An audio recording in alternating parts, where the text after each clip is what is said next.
नमस्कार, आप देख रहे हैं अटेंशन और मैं हूं आपके साथ मनोज वर्मा।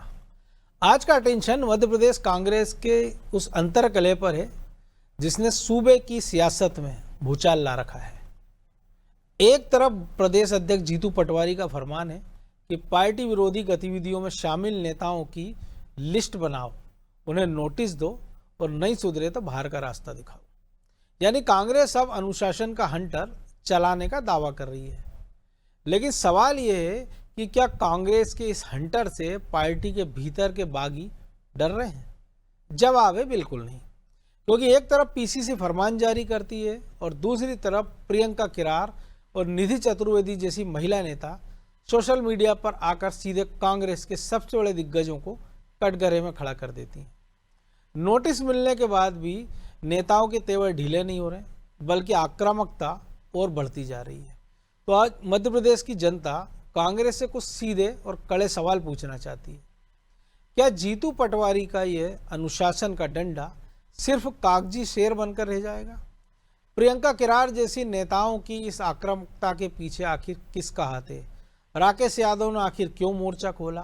क्या कांग्रेस के भीतर ही कोई बड़ा धड़ा इस बगावत को हवा दे रहा है? और क्या कांग्रेस में नेताओं को अब हाईकमान या प्रदेश नेतृत्व की कार्रवाई का कोई खौफ नहीं बचा है? क्योंकि उन्हें मालूम है कि कांग्रेस से निकले तो बीजेपी दरवाजा खोले खड़ी है। और सबसे बड़ा सवाल, जो पार्टी चुनाव से पहले अपने ही नेताओं को एक सुर में नहीं रख पा रही है, वो जनता का भरोसा कैसे जीतेगी? तो आज करेंगे इसी पर बात, लेकिन पहले देखिए रिपोर्ट।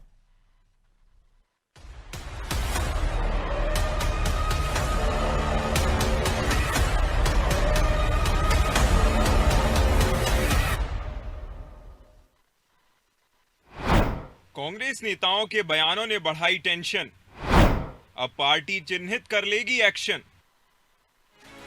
कांग्रेस हमेशा भीतर की बयानबाजी और मतभेदों को आंतरिक लोकतंत्र का नाम देती रही है, लेकिन अब लगता है कि उसी आंतरिक लोकतंत्र पर पार्टी खुद लगाम लगाने की तैयारी में है।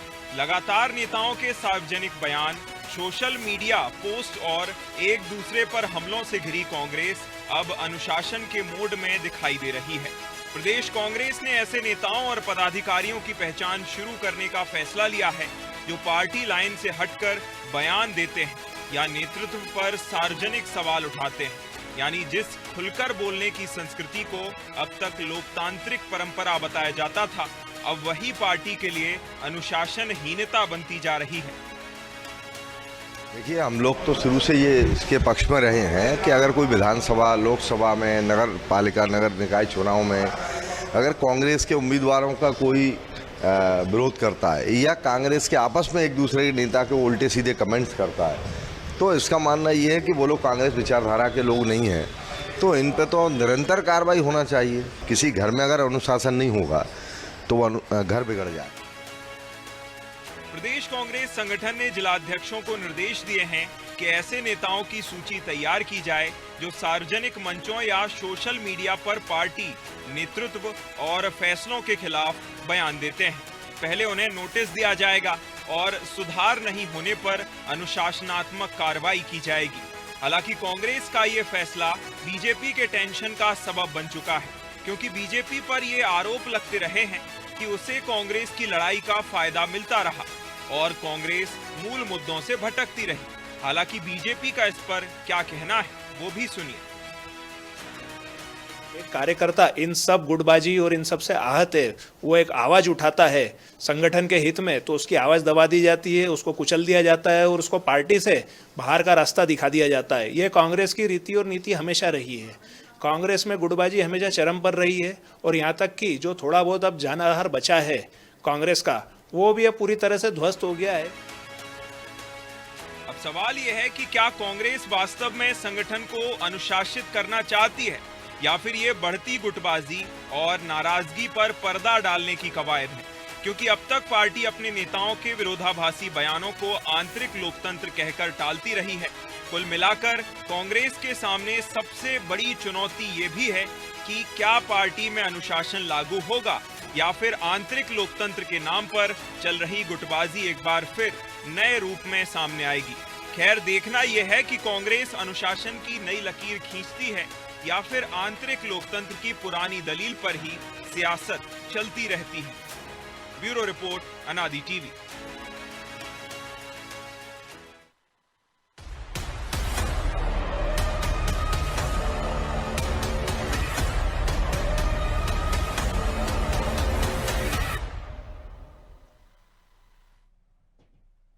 तो इसी पर चर्चा करने के लिए हमारे साथ जुड़ गए हैं वरिष्ठ पत्रकार अशोक शुक्ला और हमारे सहयोगी ब्रजेश चौक से। वो स्वागत है शुक्ला जी आपका। और एक तरह से पीढ़ी परिवर्तन की ओर कांग्रेस बढ़ चुकी है, एक दौर खत्म हो चुका है दिग्विजय सिंह कमलनाथ का। जीतू पटवारी भी ऐसा नहीं नए नवेले अध्यक्ष हैं, लंबा वक्त उनको हो गया है, लेकिन क्या वो पार्टी पर अपनी कमान अभी तक पूरी तरह से बना नहीं पाए कमांड, या कुछ जो लोग हैं नेता वो नहीं चाहते हैं कि जीतू पटवारी का नेतृत्व स्थिर रहे, इसलिए इस तरह के नेता बार बार के बयान देते हैं। और जब आपको एक्शन लेना तो सूची क्यों बनाना है, जो बयान दे रहा है उस पर तत्काल कार्रवाई करिए। एक नोटिस जारी होता प्रियंका किरार को, आज वो फिर कहती है कि नहीं मैं अपनी बात पर अडिग हूँ। निधि चतुर्वेदी को आप नोटिस जारी कर देते हैं, जो अगर दिग्विजय सिंह जैसे नेता के खिलाफ कोई अगर बोले, खुलकर बोले और ऐसे आरोप लगाए, तो उनके लिए आपको लगता है कि नोटिस का इंतजार करना चाहिए, सीधे एक्शन हो जाना चाहिए? नहीं, कांग्रेस में जो एक दूसरे नेताओं का जो लिहाज था वो पूरी तरह से खत्म हो गया है, और ये अभी नहीं हुआ है। इसकी शुरुआत जो थी नरसिंह राव जी के समय पर हो गई थी, और हवाला कांड में जिस तरह से कुछ बड़े कांग्रेसी नेताओं का नाम आया था, और थोड़ा सा पीछे जाया तो सीताराम केसरी की, जब जिनको उठा के बाहर फेंक दिया गया था पीसीसी से, एआईसीसी से। जी, उनको हटाया गया था। तो कांग्रेस में लिहाज धीरे धीरे खत्म होता चला गया, और अब तो ये है कि अब कोई किसी का लिहाज नहीं करता, कोई किसी की परवाह नहीं कर रहा।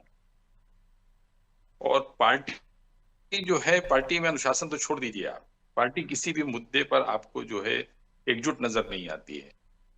अभी जीतू पटवारी ने जो है मध्य प्रदेश के मुख्यमंत्री मोहन यादव को घेरने की कोशिश की, तो दिग्विजय सिंह ने उनके बारे में जो कुछ कहा वो किसी से छुपा नहीं है। तो नोटिस की आवश्यकता तो दिग्विजय सिंह को थी, उनको भी नोटिस दिया जाना चाहिए।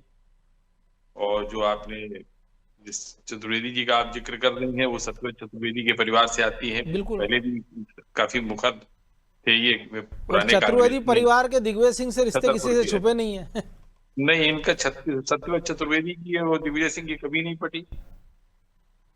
और उनकी माता जी विद्यावती जी, विद्यावती चतुर्वेदी जो थी, वो इंदिरा जी की बहुत ही करीबी रही है वो। तो कांग्रेस में अनुशासन जैसी कोई चीज नहीं है, और उसकी मुख्य वजह मैं आपको 4 लाइनों में सुनाता हूँ, एक छोटी सी क्षणिका है, उससे शायद आपको स्पष्ट हो जाएगा। जिन्होंने कायदे कानून तोड़े हैं वो घोड़े हैं। कांग्रेस की स्थिति ये है, जो कायदे कानूनों की चिंता नहीं करता है वो तो घोड़े जैसा है, और जो नियम कायदों से बंधा है वो गधा है। तो मुझे नहीं लगता कि कांग्रेस के भीतर कोई भी जो है नियम कायदों से बंद कर रहना चाहता है, सब घोड़े बनना चाहते हैं। तो राहुल गांधी खुद ही घोड़ों से तुलना कर रहे हैं ना, बिल्कुल, गधे से तो कर नहीं रहे वो। नहीं, गधों की तो अब कहीं कोई पूछ परख है नहीं। तो जैसा ये है ना कि नियम कायदों से जो बंधा है वो गधा है, तो पार्टी के भीतर कोई भी जो है उस तरह से नहीं रहना चाहता है कि वो नियम कायदों के भीतर रहे।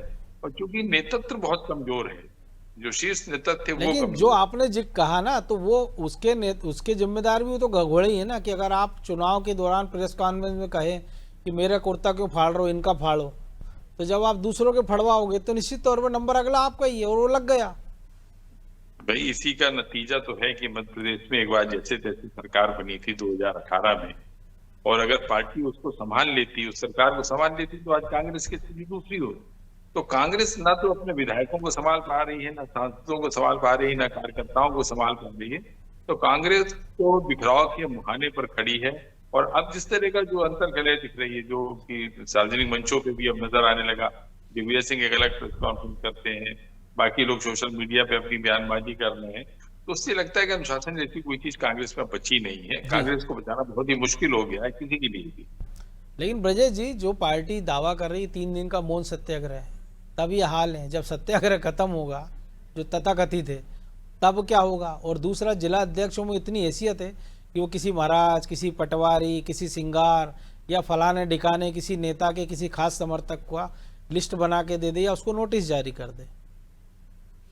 निश्चित तौर पर जिलाध्यक्षों की इतनी हैसियत नहीं है कि दिग्विजय सिंह कुछ बोल दें तो उनको नोटिस जारी कर दे या उनको चिन्हित या कर उनका दे, नाम भेज दे, वो उनका नाम भेज दे, उमंग सिंगार का नाम भेज दे, जीतू पटवारी का नाम भेज दे, तमाम विधायकों के जो बड़े नेता हैं उनके नाम भेज दे। क्योंकि जितने भी जिस तरह के विवादित बयान आते हैं शुरुआत तो ऊपर से ही होती है, नीचे वाले तो उसमें तो एक तरह से आहुति डालते रहते हैं।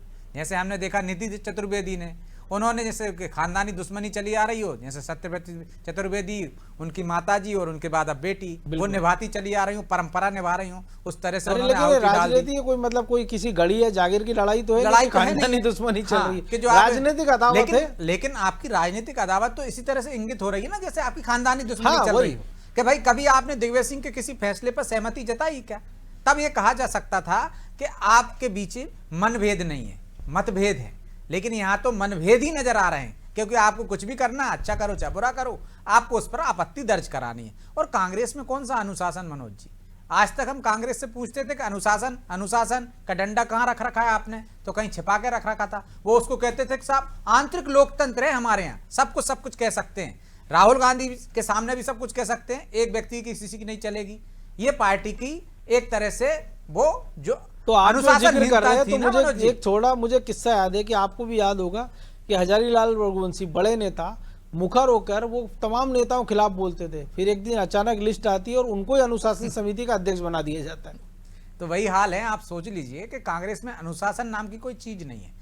पहले वो जो इस तरह से बेबाकी से लोग बात करते थे, एक दूसरे के खिलाफ कीचड़ उछालते थे, उसे आंतरिक लोकतंत्र कह दिया जाता था। लेकिन जब अति हो जाती थी तो लक्ष्मण सिंह जैसे लोगों को बाहर कर दिया जाता था, राकेश यादव को बाहर कर दिया जाता है। लेकिन छीन कर कार्रवाई होती है ना। अब आप अनुशासन का डंडा चला रहा हो तो कह रहे हो साहब अनुशासन होना चाहिए, तो क्या आप जो जिस तरह से अनुशासनहीनता थी उसे आंतरिक लोकतंत्र कहकर उसको ढकते आए, उसको आपने बढ़ावा दे दिया है, इतना विकराल रूप रख लिया उसने कि अब वो नासूर बन गई। तो अब आप अनुशासन का डंडा निकाल रहा है, झाड़ पोछ कर रहा है, जो कहीं ना कहीं दीमक खा चुका है। तो कुछ नहीं होने वाला अनुशासन के नाम से। यदि आज लिस्ट आ भी जाएगी, वो लफड़ा ये भी है ना, दिक्कत वो उस डंडा को ज्यादा चलाया तो उसमें बीजेपी का झंडा लग जाएगा। हाँ। और वो डंडा से कहीं और चला जाएगा, भगदड़ वैसी मची हुई है। तो कांग्रेस में अनुशासन कभी आ नहीं सकता। यदि अनुशासन होता तो G23 जैसे लोग नहीं होते। अनुशासन होता तो जो हमने पहले के मामले देखे हैं, चाहे मध्य प्रदेश की बात कर लो, चाहे पूरे देश की बात कर लीजिए। अभी ताजा मामला पंजाब का, चन्नी के बयान सुन लीजिए आप, चुनाव को लेके मनीष तिवारी जो कुछ कह रहे हैं। देखिए वहाँ अनुशासन नहीं होता मनोज जी, वहाँ ब्लैकमेलिंग होती है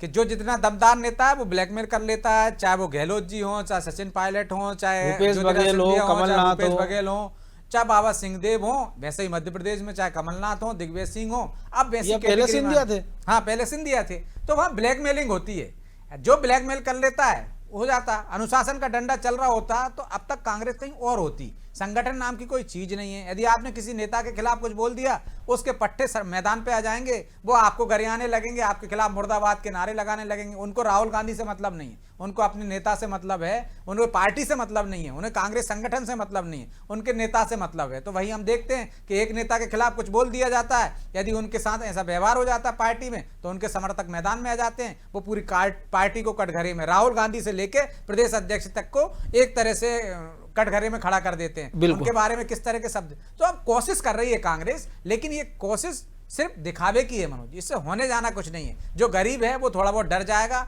और मुझे लगता नहीं है कि कांग्रेस में कोई गरीब हो, सब नेता के पट्टे हैं। तो शुक्ला जी, हमने देखा कि पुराने राजा महाराजाओं के दौर की बात करें तो छापामार दस्ते थे, गुर्रिल्ला लड़ाई लड़ते थे, वो वार किया और छुप गए।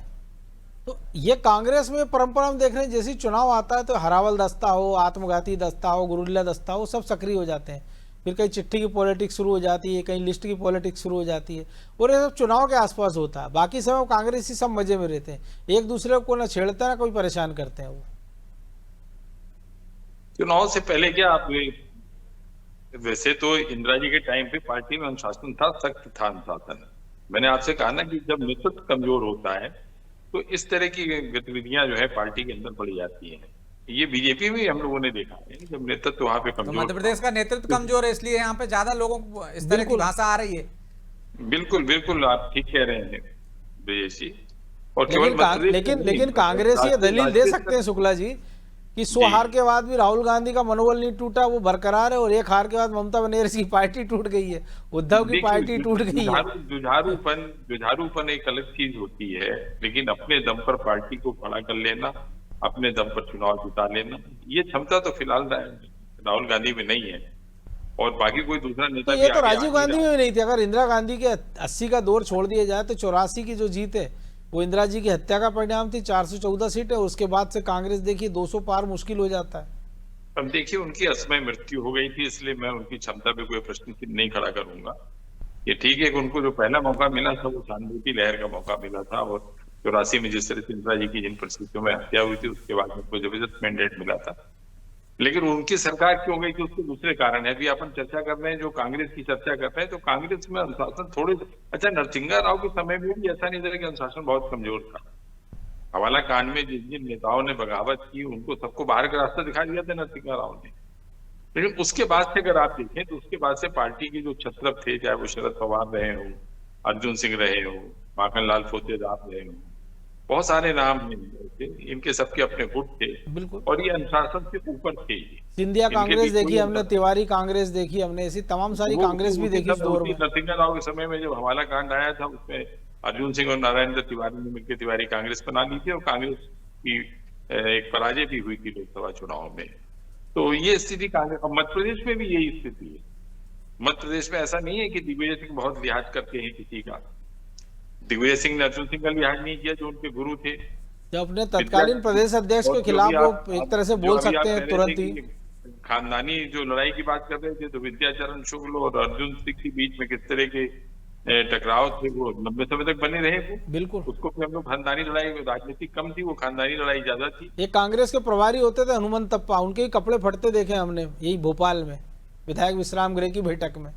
तो कांग्रेस के भीतर ये संस्कृति आज की नहीं है, काफी पुरानी है और उसकी मुख्य वजह ये है कि नेतृत्व कमजोर है और कोई उम्मीद नहीं दिख रही है। जो पार्टी के अंदर जो लीडर है उनका कोई राजनीतिक भविष्य उनको नहीं दिख रहा है। जब किसी पार्टी के भीतर आपको अपना राजनीतिक भविष्य दिखने लगता है और आपको लगता है कि इस पे रहेंगे तो हमारा राजनीतिक भविष्य सुरक्षित रहेगा, तो फिर आप अनुशासन भी मानते हैं और फिर आप पार्टी के हित में कार्य करते हैं। ऐसा कोई कार्य नहीं करते जिससे आपका नुकसान हो या पार्टी का नुकसान हो। अभी चूंकि पार्टी का कोई राजनीतिक भविष्य नहीं है तो नेताओं को लगता है कि हमारा भी कोई राजनीतिक भविष्य नहीं है और एक प्लेटफॉर्म आपके लिए वहां पे इंतजार कर ही रहा है, यहाँ से निकल के जाइए, वहां समा जाइए। लेकिन ब्रजेश जी जो चीजें हम देखते हैं कि मान लीजिए किसी नेता की बात करें, जितना लंबा भी नोटिस जारी हुआ उतने में तो 100 नेताओं को नोटिस जारी हो सकता था, निष्कासन हो सकता था। लेकिन ये कांग्रेस का अंदरूनी विषय। सवाल ये है कि वो जो नेता जो कांग्रेस में अराजक होता है, जिसकी मर्जी उसके खिलाफ बोलता है, वो बीजेपी में जाता है तो बिल्कुल ऐसे भीगी बिल्ली बन जाता है, जैसे सांप बिल में सीधा जाता है, वो एकदम सीधा हो जाता है। एक कांग्रेस के बड़े नेता हैं जो बीजेपी में आगे मंत्री हैं, अब वो उनका, मैं अभी देख रहा था कुछ देर पहले अनुरोध आया था उनके ऑफिस से कि साहब ये जो है श्यामा प्रसाद मुखर्जी पे एक लेख लिखा है, इसको स्थान दें। तो अब टीवी में तो दिखा नहीं सकते, लेकिन जो उसकी भाषा है, तो मुझे लगता है अगर कोई भाजपा ही पढ़ लेगा तो वो सोचेगा कि ऐसा उसने क्यों नहीं लिखा उनके बारे में, जैसा उस कांग्रेस से आए मंत्री जी ने लिख दिया है। अब वो जिससे भी लिखवाया हो, तो सवाल यही है कि एक तरफ अनुशासन, तो जो काम बीजेपी कर रही वो कांग्रेस क्यों नहीं कर सकती। देखिए मनोज जी, हमारे यहाँ कहा जाता है कि संगत का असर होता है। आप जैसी संगति में रहोगे वैसे बन जाओगे। आप बदमाश के साथ रहोगे बदमाश बन जाओगे, चोर के साथ रहोगे चोरी करने लगोगे, अच्छे इंसान के साथ रहोगे लेकिन तो ये अच्छा इंसान लेकिन बन आप नहीं, जाओगे। आप इसमें थोड़ा संशोधन करेंगे ना। जो केकई थी वो तो राम जी के साथ रहती थी, वो विभीषण रावण के साथ रहता था। तो विभीषण ने कौन सा गलत किया? उसने समझाने की नहीं, वही कह रहा हूँ ना कि लेकिन रावण जैसे रावण नहीं बना। केकई ने कौन सा गलत किया? यदि केकई के यदि वो नहीं करती नहीं, तो आज जो उनके- हम बात कर रहे हैं, जो अब ये तो हो सकते हैं, दानव तर्क थे हो वो सकते कहाँ से हैं। खत्म होते जी, तो उसकी एक अलग परिभाषा है। लेकिन संगत का असर होता है। बीजेपी में आए तो अनुशासन, क्योंकि एक संगठन का एक सिस्टम है, तो उस सिस्टम में आपको ढलना पड़ेगा। सिस्टम आप नहीं बदल सकते, एक आदमी पूरा सिस्टम नहीं बदल सकता, लेकिन एक आदमी यदि उस सिस्टम में आ जाता है तो वो ढल जाता है उसी की तरह। तो जो कांग्रेस के कुछ लोग आए हैं वो बीजेपी के सिस्टम में आ गए, वो ढल गए। कांग्रेस में कोई सिस्टम ही नहीं है, तो वहां यदि कोई सिस्टम का व्यक्ति भी चला जाएगा तो वो उसका कांग्रेसीकरण हो जाएगा मनोज, वो भी इसी तरह की भाषा बोलने लगेगा। फिर वो ज्यादा टिकेगा नहीं। लेकिन ज्यादा टिके या ना टिके, हमने बहुत सारे लोग देखे हैं कि वहां टिक जाता है, सिस्टम में नहीं टिक पाता आदमी। लेकिन यदि कोई ऐसी अराजक स्थिति में चला जाएगा तो वो टिक जाएगा, क्योंकि वहां तो सभी अराजक हैं। या तो वो बहुत ही ज्यादा बेहतर आदमी होगा तो नहीं टिक पाएगा, नहीं तो टिक जाएगा, क्योंकि वहां तो कोई वो ही नहीं ना, और ज्यादा आरामदायक हो गए। यहाँ तो अनुशासन में आपको चलना है।